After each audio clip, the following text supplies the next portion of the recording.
Hey y'all, hey, welcome in, welcome in. It's your California Black hippie here, Auntie Sheila. And dig it, I have a story to tell you, and I'm piggybacking on the trend that's going around where a certain high-profile individual, member of an alternative rock group, is being accused of the unthinkable. And I wanted to share my perspective on that and my history with this person. Okay, so this person never crossed any boundaries with me. In fact, it was the complete opposite.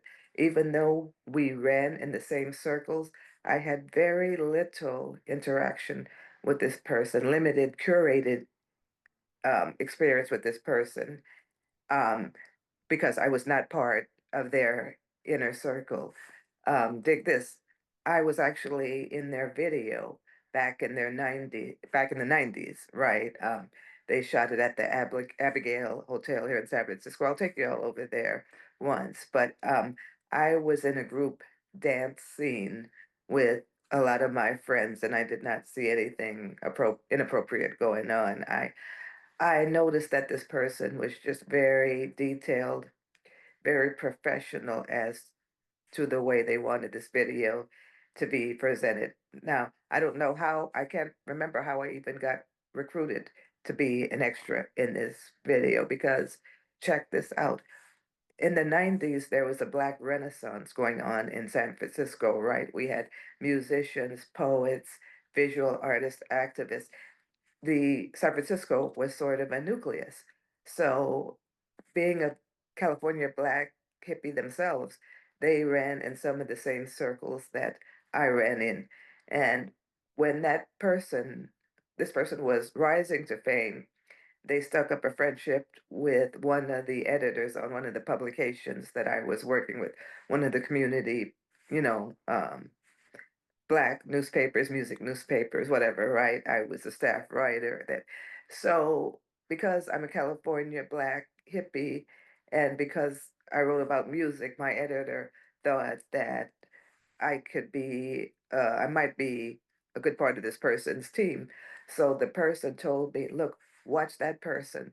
They're on the rise. See if you could get in with their crew and do some writing and do some coverage, right? So um, I I went to a lot of the shows. I was backstage. Um, we also socialized outside of tours.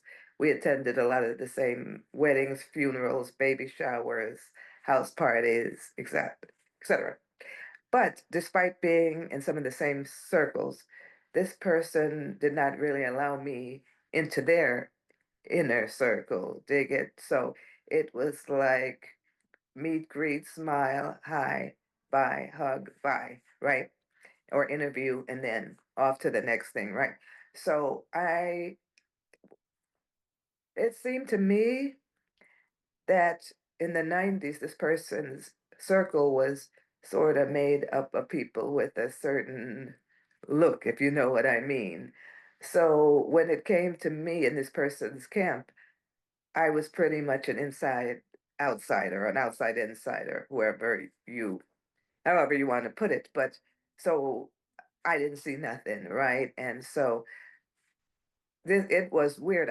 I noticed this because being that this person lived in San Francisco, being that they were a California Black hippie like myself, being that they had to uh, learn how to thrive in all white environments, I thought I would have more of an affinity, but I was always kept at a distance.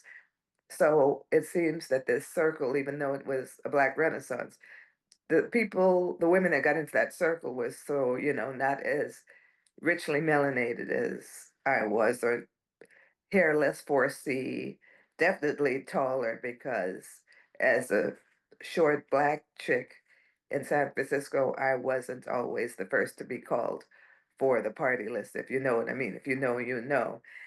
And so maybe that was a good thing because it allowed me to stay professional and maintain a healthy journalistic relationship, right? And sometimes the less you know, the better.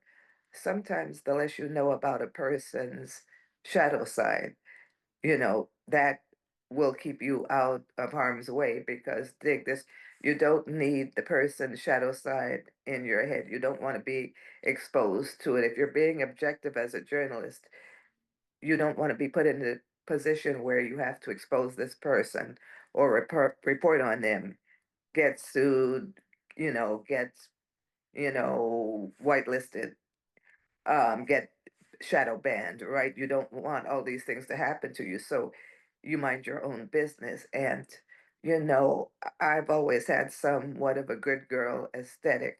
I don't take rugs. I don't party. I'm not wild. And I'm basically the nerd that sits behind the computer and creates content, or I go to the shows and I get content. And if the person wants to give me a loving hug, fine. And I've never seen anything appropriate with this person, not with my own eyes. I, our children have been around each other. Okay. I've been around his children. He's been around my niece and nephew, and nothing inappropriate happened. That's all I can say. So all I could tell is what I saw personally with my own eyes.